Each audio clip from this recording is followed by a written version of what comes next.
Jaguar cars traditionally have a strong image, attractive and sporty, backed up by years of Le Mans success, as well as the opinion of Enzo Ferrari. Unfortunately, this is matched in equal parts by a reputation for poor build quality and reliability. For a short time though, the cars leaving the Browns Lane factory were some of the most reliable on the road, largely down to one man's intervention.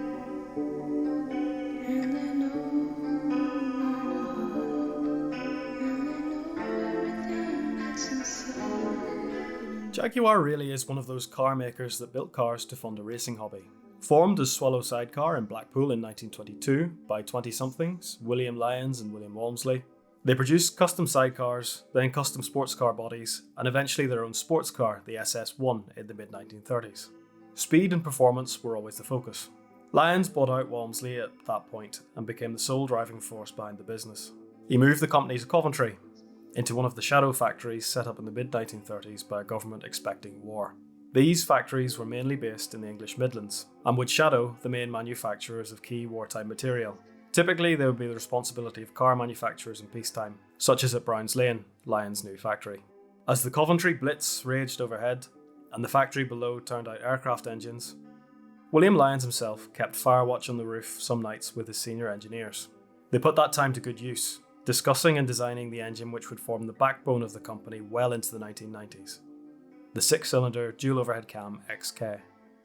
Immediately following the Second World War, Swallow Sidecars was renamed Jaguar, as SS wasn't seen to be a particularly good name anymore.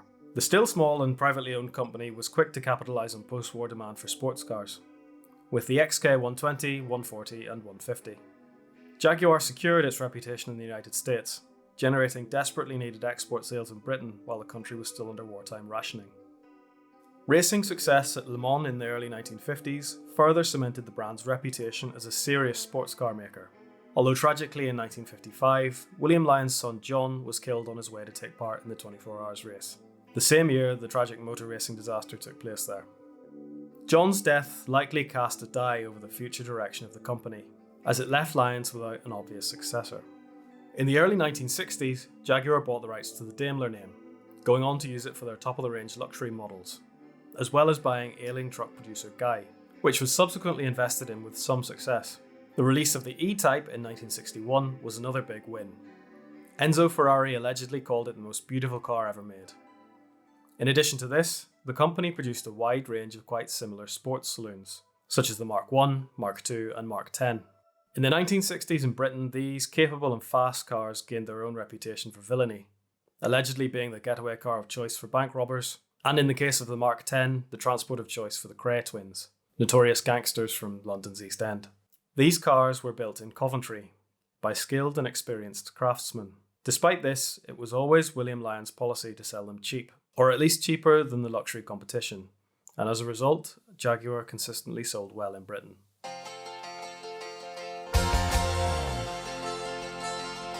Trouble for Lyons and the British motor industry was brewing in the background as early as 1952, when Austin and Morris merged to form the British Motor Corporation.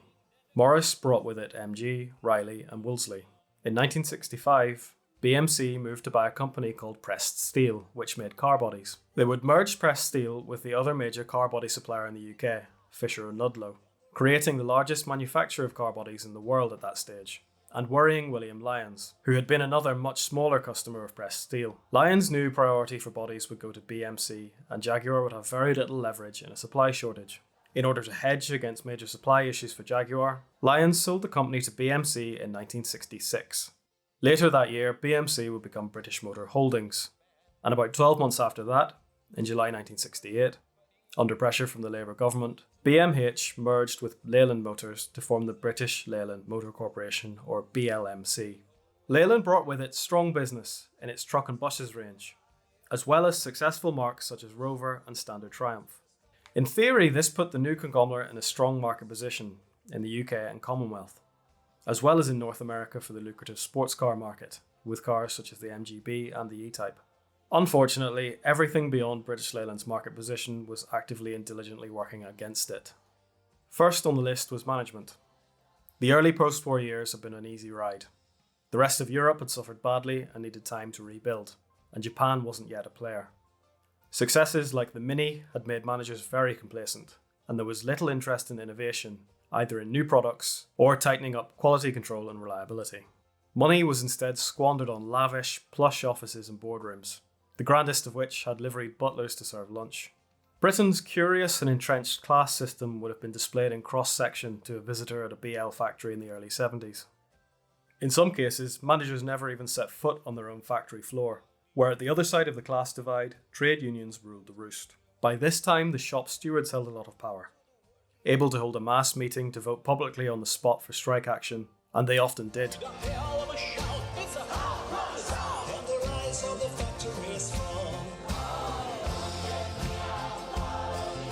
Under the closed shop system, the unions controlled the jobs, and weren't concerned so much chiefly with wages as solely with no regard for the medium to long-term survival of the industry itself. All the while, the competition was catching up. By the 1960s, Germany had experienced its economic miracle. France had rebuilt its factories, as had Italy, and Japan was developing production and quality control techniques that would soon rival any in the world. BL, in contrast, was by 1970 still relying on its early post-war models, with little thought given to replacing its aging portfolio. British Leyland, at the conceptual level, was also less than ideal, or at least its potential certainly hadn't been capitalised on. Here you had the bulk of British car manufacturing merged to form a very resource-rich entity, but the thought process seems to have stopped right after the merger. Formerly competing models were still competing, but for the same parent company. 43 different factories across the country were left to operate with little coordination or streamlining. Production processes of cars sometimes becoming chaotically wasteful as a result, shipping half-finished bodies around different factories. Jaguar, meanwhile, consolidated its saloon car range in 1968 to just one car, the new XJ Series 1. The car replaced the Mark II, 240, 340, S-Type and 420, leaving only the old Mark X, now known as the 420G, in production until it too was displaced by the V12 engined XJ in the early 1970s. The car was a triumph of engineering and styling, taking lessons from its predecessors, such as the independent rear suspension from the Mark X, inboard rear disc brakes to reduce unsprung load, and the superb XK engine. The car was quickly revered as one of the most refined in the world, and was offered with a straight-six XK engine in 2.8 litre or 4.2 litre form. And from 1972, Jaguar's own new 5.3 litre V12 engine, badged as the XJ12. The car was offered as the Daimler Sovereign as a top-of-the-range model, the V12 version there known snappily as the Daimler 66. The E-Type, darling of the 1960s, was by now in its Series 3 guise, growing long in the tooth and gently ruined by US regulations for bumpers and headlights. Jaguar was busy making ready its replacement, the unlucky XJS, arriving as a V12 car in the wake of an oil crisis, and very hard-pressed to follow aesthetically in the footsteps of the sleek E-Type that had gone before it. Nonetheless, the car had a solid basis with the underpinnings of the XJ saloon. But of course, the situation at Jaguar and BL at large was far from rosy by the mid-1970s. Strikes were an almost daily occurrence, and in 1974, British Leyland lost approximately 11 million man-hours per year to strike action.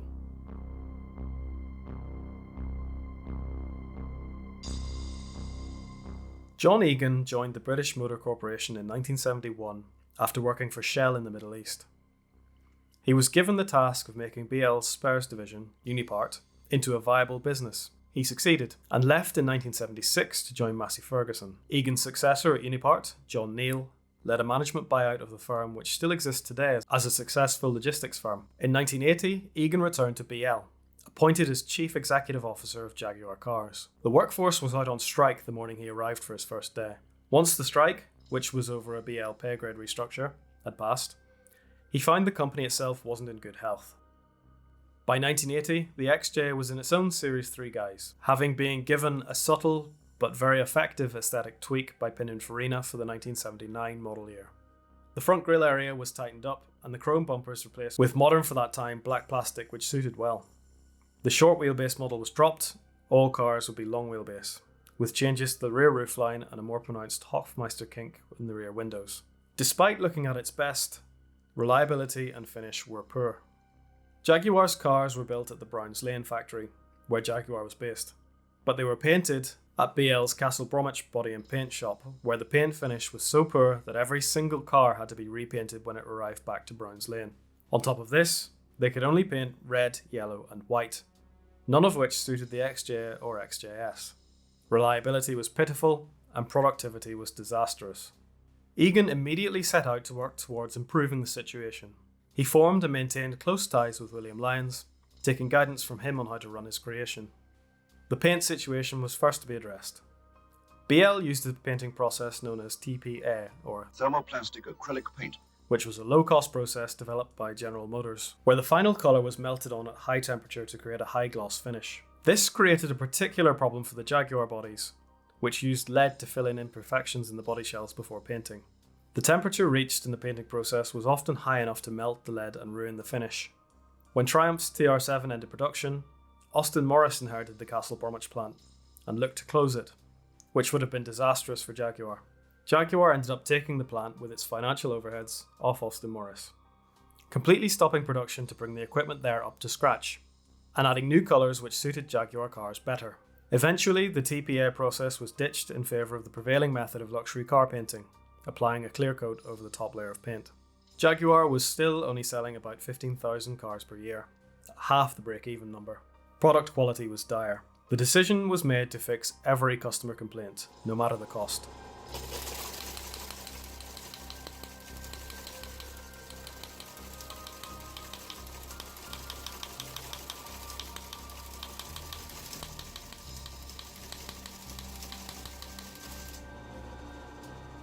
Attention turned to Jaguar's parts suppliers, such as Lucas and Dunlop, who were regularly supplying defective products. A fuel injection system part made by the latter had recently caused a 40,000 vehicle recall with a risk of engine fires, and the solution provided by the former seemed even more likely to fail. In the end, a solution was taken from Porsche, who were happy to help the ailing rival Jaguar. It was decided to use the J.D. Power organization to carry out periodic surveys of Jaguar customers in the US to determine a true status on reliability as improvements were made. They would also carry out surveys on Mercedes-Benz customers as a benchmark. Initial results found 150 different faults which would have to be eliminated. Most of these related to supplied parts quality, as well as build quality, poor engineering and poor dealer practices. Egan took on the worst 5 third-party suppliers himself, beginning with a power steering pump made by AdWest, which had a 40% failure rate during the first year of use. AdWest were convinced to adopt Jaguar's new processes for quality control, with good success. Attention was turned to Lucas, who made most of the electrical components. The list of failures here was so long that Egan initially went straight to Bosch to see if he could just switch suppliers, but Bosch declined. It was later discovered that Bosch didn't think Jaguar would survive long enough for it to be worth their while. Lucas' business model was to make money off replacement parts, so were making good profits off the high failure rates. The company was shown an itemized list of parts failures in Jaguar cars, and convinced that if their poor reliability killed off Jaguar, there wouldn't be an aftermarket to support them. Lucas very quickly made steps to improve quality. This trend continued through different suppliers. Door handles with black plastic were prone to breaking. These were upgraded to black chrome. The radio aerial would catch on internal bodywork. It was replaced with a different motor. The rear differential, made by GKN, whined. This was found to be a combination of manufacturer error on both Jaguar and GKN's part, and was slowly improved. Within Jaguar, attention was turned to improving training and management. Continual improvement and a right first time attitude were promoted. Bonuses were paid if quality statistics were sufficient. The engineering problems were addressed. Overheating problems were solved by adding a better fan.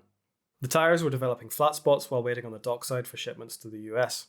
Better Pirelli tyres were used instead. John Egan invited himself to BMW's engineering centre, where he was welcomed by BMW's chairman, who promised help with any engineering solutions Jaguar might need. By 1981, Jaguar received their first customer letter of praise, following years of complaints. Egan had let 30 or 40 XJ6s go to various police forces, where they would do up to 10,000 miles per month, as a form of research into reliability. These cars were performing with promising results. Despite these first steps towards quality, Jaguar was still an expensive loss-making cog in British Leyland. Chief engineer Jim Randall worked evenings and weekends on a new model programme, starting with an economy upgrade for Jaguar's V12 engine, which would be known as the HE, or high efficiency. While the improvements are pretty laughable by today's standards, the new higher compression cylinder head crucially lifted the cars out of the worst gas guzzler bracket in the US market. More ambitiously, the engineering department looked for funding towards the development of what would become the AJ6 engine and the XJ40 saloon to replace the XJ6 down the line. Michael Edwards, head of British Leyland, and his board approved this plan, but told Jaguar to go and ask the British government for it themselves. Unbeknownst to Jaguar, the British cabinet had told BL that if it wanted any more subsidies, it had to close its worst loss-making divisions, top of which was Jaguar, which is losing £3 million per month. Despite this, the $100 million Jaguar requested was granted. Despite that, the BL board wanted a clear plan for Jaguar to be in profit by 1982, or Jaguar would still be closed down. The workforce would have to shrink by 20 to 30%, and sales would have to increase by 50%. To everyone's surprise, this was taken well by Jaguar's workforce, which would have to reduce from 9,000 to 7,000. BL had a voluntary redundancy scheme which helped greatly. Egan was able to circumvent the union shop stewards by spelling out the situation in a letter to every employee, so that they could make up their own minds. In the end, all redundancies were voluntary. Workers who really believed in Jaguar stayed put. In order to make profit for 1982, the sales forecast for Jaguar cars had to be 22,000 worldwide. The company managed 22,500. Jag moved into profit in September 1981 and wouldn't be loss-making again that decade. Internally, the company focused on education and incentives and rewards for staff. Process improvements were pushed, and between 1980 and 1984, the amount of man-hours that went into building an XJ6 went from 700, which is the sort of figure normally associated with a hand-built car, to 300, all while levels of quality improved. The situation was still poor in the wider circle of British Leyland. Annual strikes for higher pay persisted throughout 1981 and 82, with Jaguar workers on the same grades as their BL counterparts, despite their increase in productivity. Egan would eventually lead a management buyout, supported by the Thatcher government, to take Jaguar back out of BL into independent ownership in 1984. Freed from the constraints of BL, Jaguar was able to seek better suppliers, such as for car bodies, and also shed the underperforming BL dealer network in Europe. By 1985, the company ranked 5th place in the J.D. Power Reliability Survey in North America. Only Mercedes-Benz and the 3 big Japanese manufacturers scored higher, with Jaguar beating all the rest of the European and the big 3 North American manufacturers. This was a far cry from the last place ranking achieved just 5 years earlier in 1980. An incredible achievement by John Egan and his workforce, which no doubt was the difference between Jaguar fading out of existence with the rest of British Leyland. By the late 1980s, Jaguar was even back winning Le Mans, emulating the success of their early 1950s heyday. Sadly, it was to be short-lived. Jaguar would become a victim of their own success, attracting the attention of Ford, who carried out what amounted to essentially a hostile takeover in 1990, hoping to take advantage of the now well-regarded Jaguar nameplate. Jaguar was still an old-fashioned company. Its workers had been referred to as aristocrats on occasion. These were highly skilled hands, turning out some of the finest luxury cars in the world. When Ford's executives entered Brown's Lane, they simply couldn't see this, with one remarking that it was worse than a car plant he'd seen in Gorky in the USSR. Ford wasted no time at all sweeping away the old, and investing billions into a factory that could use robots to turn out rebadged Ford Mondeos.